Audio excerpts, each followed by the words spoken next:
Please Tarun, ఇంకా చాలు. కేవలం దేవుని మొహం చూసి ఎన్నాళ్ళు నిన్ను ఓర్చుకున్నాను.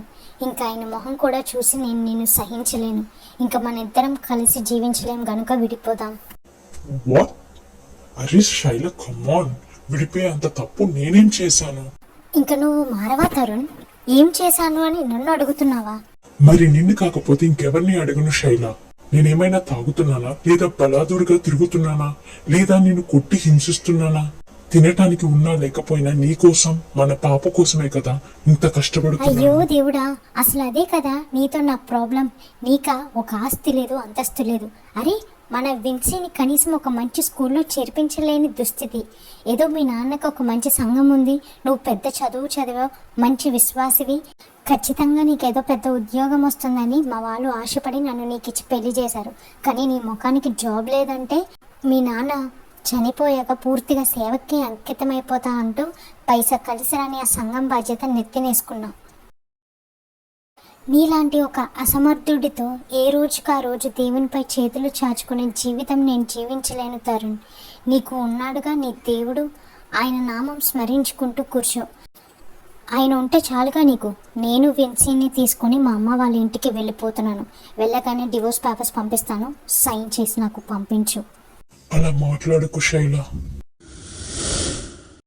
ఏంటన్నా, నేనేదో నీ మైండ్ కాస్త డైవర్ట్ అవుతుందని కష్టపడి నేను బయటికి తీసుకొస్తే నువ్వేంటి మళ్ళీ అవే ఆలోచిస్తున్నావు?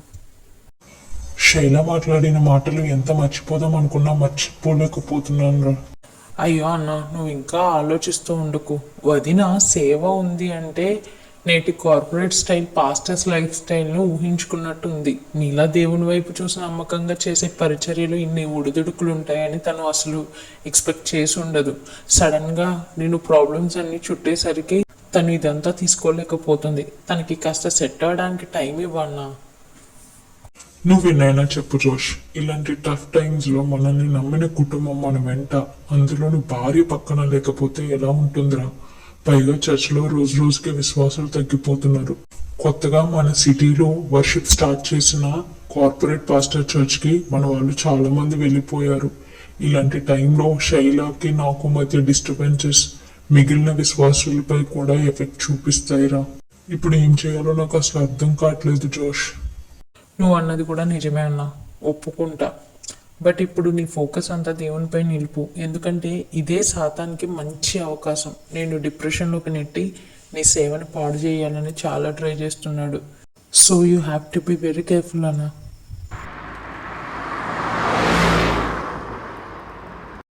అన్నా, నేను చెప్పింది వింటున్నావా? నీకు చెప్పేటంత వాణిని కాదనుకో. దేవునికి లోబడి ఉండుడి, అపవాదిని ఎదిరించుడి, అప్పుడు వాడు మీ యొద్ద నుండి పారిపోతాడు అని దేవుని వాక్యం సెలవిస్తుంది. నువ్వు ముందు దేవునిపై నీ చూపు ఉంచి సాతానుని ఎదుర్కో అన్నా. అప్పుడు వదిననే తప్పకుండా తన తప్పు తెలుసుకొని నీ దగ్గరకు వస్తుంది. ఈలోగా వదినతో నేను మళ్ళీ మాట్లాడే ప్రయత్నం చేస్తాను. వద్దురా, మార్నింగ్ మనం కాల్ చేసినా మాట్లాడే ఛాన్స్ తను ఇవ్వలేదు అంటే తను మనం ఇంకెంత చెప్పినా వినదు. అంతే అంటావా?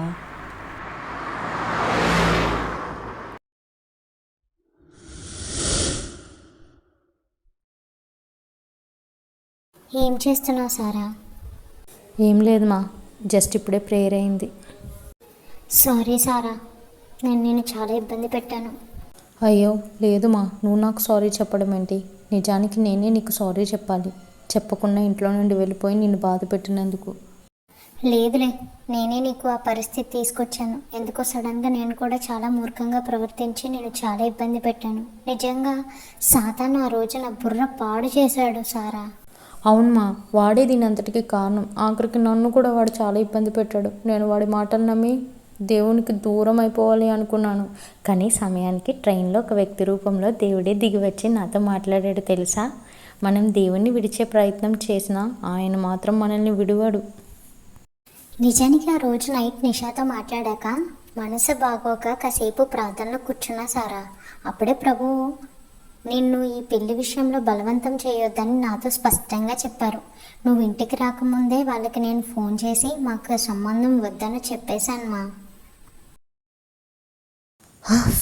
థ్యాంక్స్ ఏసయ్య, నువ్వు నిజంగా నా పక్షాన ఉన్నావు. ఇప్పుడే చెప్పేస్తున్నా సారా, నువ్వు నా దగ్గరికి వచ్చి ఎప్పుడు అమ్మ నేను పెళ్లి చేసుకుంటా అని చెప్తావో అప్పుడే నేను నీ పెళ్లి విషయం గురించి ఆలోచిస్తా.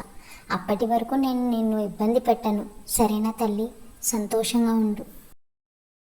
చాలా థ్యాంక్స్ అమ్మా. నిజంగా నువ్వు నా గురించి ఇంత ఆలోచిస్తావని అస్సలు అనుకోలేదు. నీ సంతోషం కన్నా నాకు ఇంకేం కావాలి? అది సరే కానీ నీకు ఇష్టమైన స్వీట్ చేశాను, త్వరగా తిందు పద, చల్లారిపోతుంది. ఈ బలి బలి, నిజమా అమ్మా? సరే పద, ఇంకెందుకు late. 1 month later. Thanks Yesayya for everything. అమ్మ మనసు మార్చినందుకు, నాకు ఇప్పుడు ప్రశాంతత ఇచ్చినందుకు నీకు ఎన్నిసార్లు కృతజ్ఞతలు తెలిపినా తక్కువే. ప్రభా, ఎన్ని శోధనలు ఎదురైనా సరే నన్ను కంటికి రెప్పలా కాపాడుతూనే ఉన్నావు. ఇలాగే నీ కృప నా జీవితకాలం అంతా ఉండాలి. ఆనాడు దావీదు ప్రార్థించినట్లు నిత్యము నా కుటుంబం నీ సన్నిధిలో ఉండునట్లుగా దాన్ని ఆశీర్వదించు ప్రభువా. నీచే ఆశీర్వదింపబడిన కుటుంబాన్ని నాకు దయచేదేవా. సారా, ఎవరది? ప్రభువా, నువ్వేనా మాట్లాడేది? నేనే సారా, ధైర్యంగా ఉండు.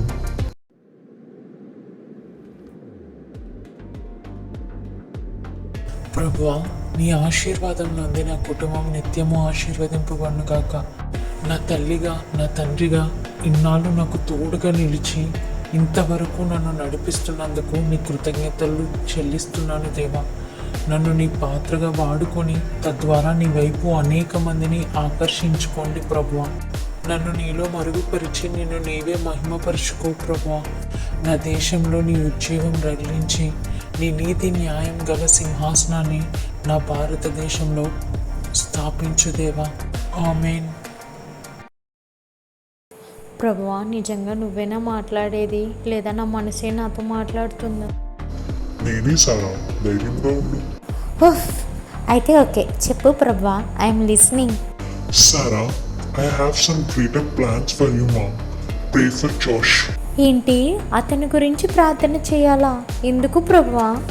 సారా, చెప్పింది చేయి. సరే అయితే. పరలోకమందున్న మా తండ్రి, జాష్ గారి కోసం ప్రేయర్ చేయమని నా హృదయంలో అనిపిస్తుంది. ప్లీజ్, ఐ డోంట్ నో తను ఏ ప్రార్థన జవాబు కోసం ఎదురు చూస్తున్నారో. ఆయన మనవి ఆలకించు ప్రభువా. ఆయన దర్శనాన్ని నువ్వు స్థిరపరిచి తను ఆశ కలిగి ఉన్నట్లు తనని పాలిటిక్స్లో నీ మహిమ కొరకు వాడుకోమని ప్రార్థిస్తున్నాను తండ్రి. ఎవ్వరూ లేని తనకి నువ్వు అనుక్షణం తోడుగా ఉండు ప్రభువా. అలాగే తరుణ్, శైలా గారులని డివోర్స్ తీసుకొనివ్వకుండా నువ్వే వారి మనసు మార్చుము తండ్రి. నా మనవి నువ్వు ఆలకించినందుకు నీకు వందనాలు ప్రభువా. ఆమేన్. నీకు ఎలా చెప్తే నా మాట వింటావో నాకు తెలుసు కదా సారా. నన్ను ప్రేమించిన నీ కోసం ఏవి సిద్ధపరిచానో అవి నీ కంటికి కనిపించలేదు, చెవికి వినిపించలేదు, నీ హృదయానికి గోచరం కాలేదు. కానీ నా ఆత్మ వలన నీకు అవన్నీ ఈ రోజు బయలుపరుస్తున్నాను. జాష్, ప్రే ఫర్ సారా. అదేంటి సడన్గా ప్రేయర్లో సారా పేరు వినిపిస్తుంది నాకు? Lord, I don't know what's happening with her. తను నిన్ను నమ్మి నీ కొరకు ఎదురు చూస్తుంది ప్రభువా. ప్లీజ్ హెల్ప్ సారా ప్రభువా. ఇకనైనా తనని నువ్వు దర్శించి తను వెళ్ళాల్సిన మార్గం తనకి స్పష్టంగా చూపించు. తను నీ కొరకు ఎంతో ఎదురు చూస్తుంది. ఇకనైనా నీ మౌనం చాలించి తన కొరకు నువ్వు ఏ యొక్క ఉద్దేశాలు కలిగి ఉన్నావో అవి తనకి స్పష్టంగా వినిపింపచేయమని ప్రార్థిస్తున్నాను తండ్రి. నీ రెక్కల క్రింద తనని సురక్షితంగా భద్రపరచు. ఆమేన్. జాష్, నేను చెప్పేది జాగ్రత్తగా విను. ప్రసంగి గ్రంథము 4వ అధ్యాయం 9 నుంచి 12 వచనాలు. ఇద్దరి కష్టము చేత ఉభయులకు మంచి ఫలము కలుగును కనుక ఒంటిగాడై ఉండుట కంటే ఇద్దరు కూడి ఉండుట మేలు. వారు పడిపోయినను ఒకడు తన తోడి వానిని లేవనెత్తును. ఒంటరియగు నొకని మీద మరి ఒకడు పడిన ఎడల ఇద్దరు కూడి వానిని ఎదిరింపగలరు. 3 పేటల త్రాడు త్వరగా తెగిపోదు కదా. నీకు నేను ఏం చెప్పాలి అనుకున్నానో అర్థమైంది అనుకుంటా జాష్. అర్థమైంది ప్రభువా, మా ఇద్దరి డెస్టినీ ఒకటే అని నేడు నువ్వు నాకు స్పష్టం చేసావు. తనని నాకు సహకారిగా ఇచ్చినందుకు నీ కృతజ్ఞతాస్తుతులు చెల్లించుకుంటున్నాను. తనని నీ ప్రేమతో ప్రేమించే మనసు నాకు ఇవ్వు ప్రభువా. నాకు తెలుసు జోష్, నా చిత్తాన్ని నువ్వు మనస్ఫూర్తిగా అంగీకరిస్తావని. నేను మిమ్మల్ని గూర్చిన ఉద్దేశించిన సంగతులను నేను ఎరుగుదును.